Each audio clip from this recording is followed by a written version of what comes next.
So Beth Weiss here again, and today I'm going to talk to you about how to set up your workstation so that you're sitting properly in your chair and everything is set up so that you have good posture when you're working on your computer. So the first thing you're going to look at is your chair. That is the very first thing you're going to look at. You want to make sure you have a nice comfortable chair, and no armrest should be on the chair at all. So if you have armrests, they need to be taken off, unscrewed, or get a different chair.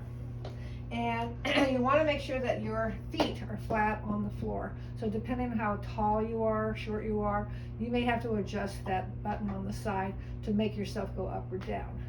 The hips should be higher than your knees, so there should be a downward slope here.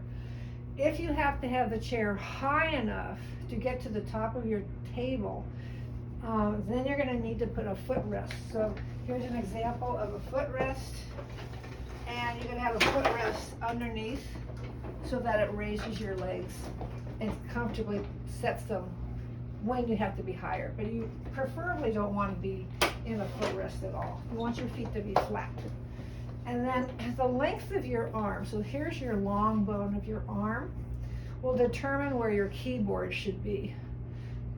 So you go down to your arm, you make a 90-degree angle, you turn your hand over, and then drop it about 10 degrees. And that's where you want your keyboard to be. So when you're typing, that is where you want your keyboard to be. If it's too high, then there's tension in your neck and in your elbow. So you want to have it relaxed. Your elbow should be by your side, and you should be able to freely move your hand around. This keyboard tray adjusts down and adjusts up. If you have that kind of keyboard tray that is adjustable, that is a much better option depending on how high your chair has to be.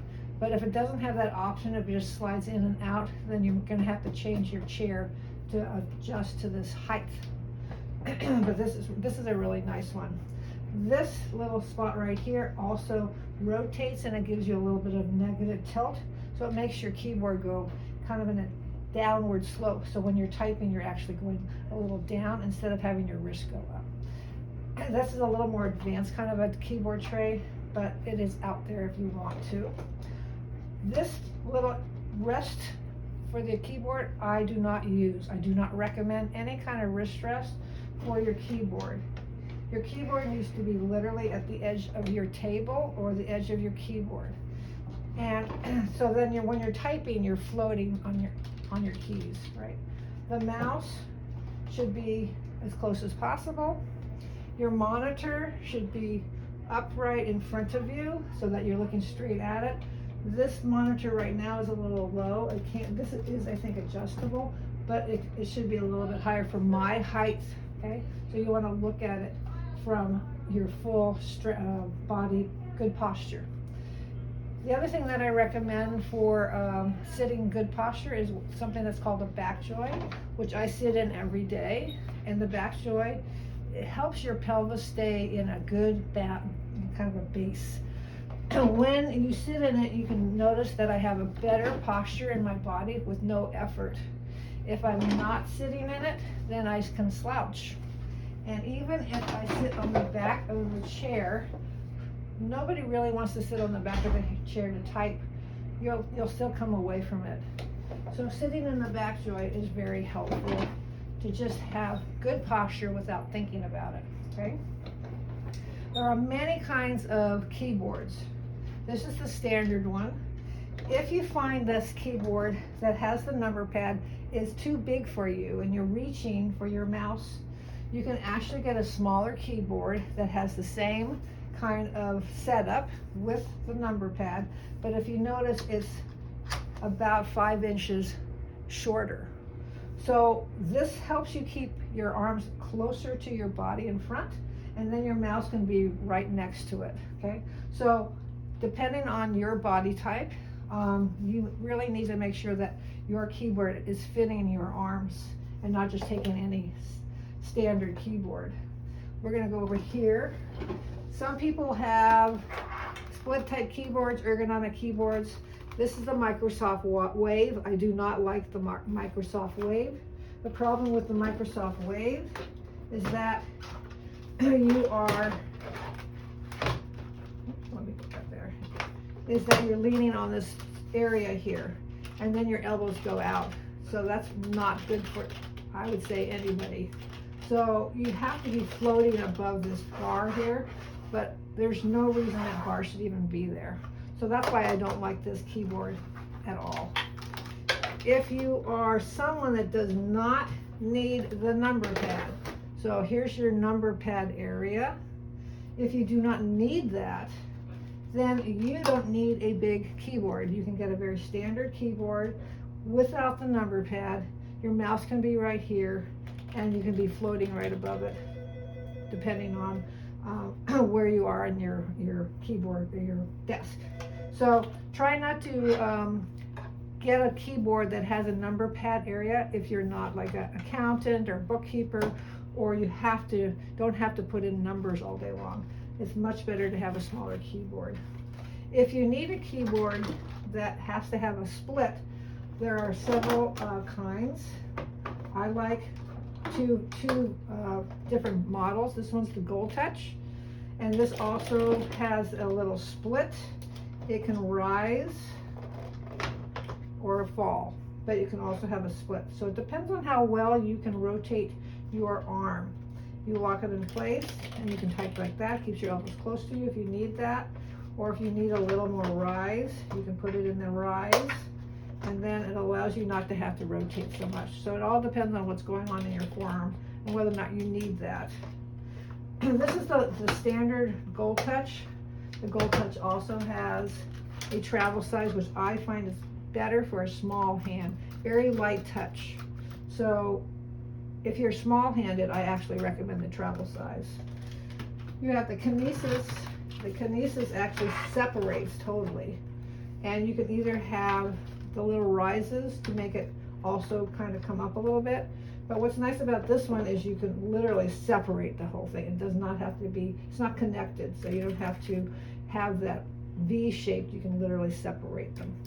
But it too can come with a wrist rest, and I recommend never to get that. Just put it right to the edge and you should be floating right above it, okay?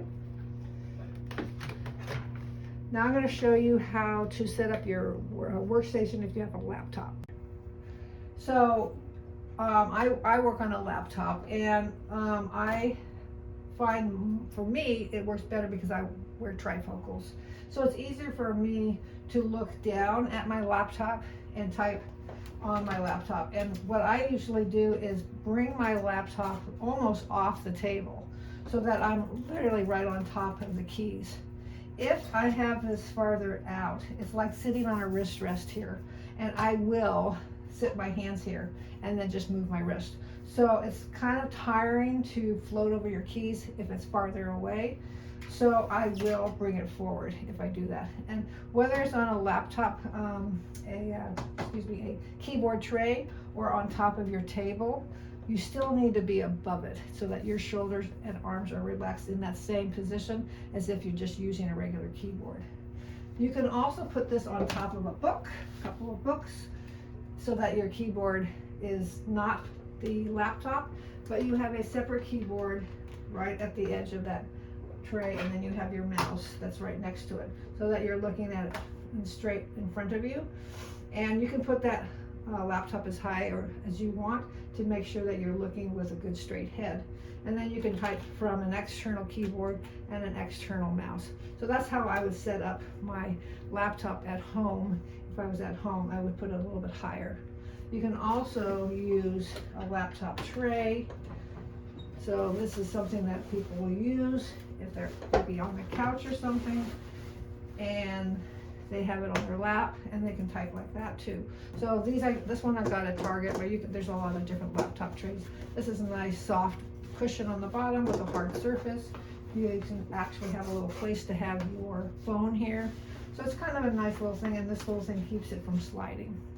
So that's how you would set up your laptop if you have one that you're using for your main computer. And then the last thing I want to talk about is the mouse. So we have a mouse bridge, and that covers up this 10 key area. So if you're not if you have a standard mouse and you just don't want to use that 10 key area, but you want your mouse closer, then you can have it closer by having this mouse bridge.